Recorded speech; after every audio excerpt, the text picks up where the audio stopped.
அது கோனார் கோட்டையா இருக்கு, வன்னியன் கோட்டையா இருக்கு, அதுல எனக்கு பிரச்சனை கிடையாது.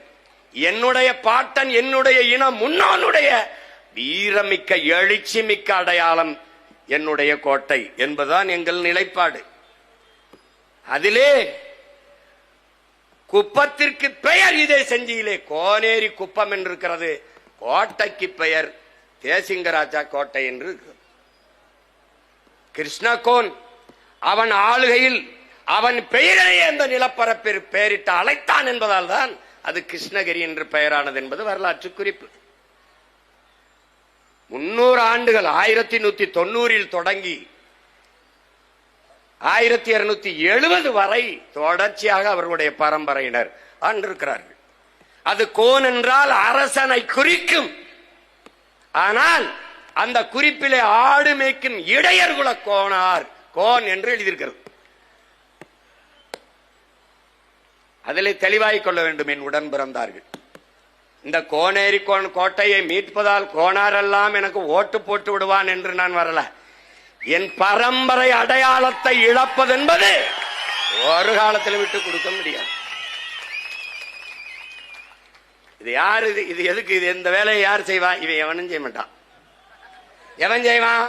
வரலாற்றின் மகன் பிரபாகரனின் மகன் சீமான் தான் இது செய்வான்.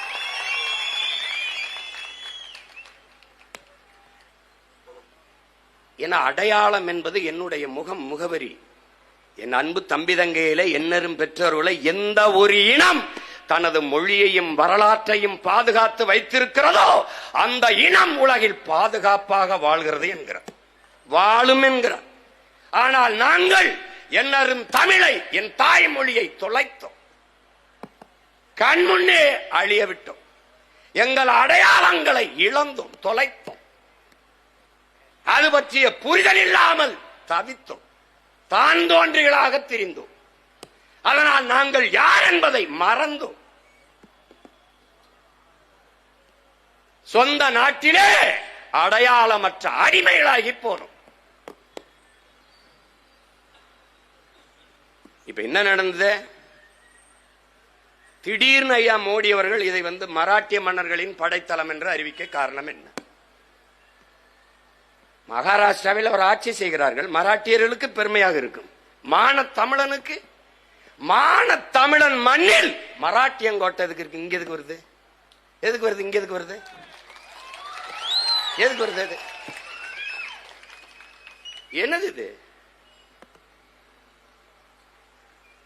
நீ நுட்பமா பாரு, நல்லா கவனிச்சுக்க.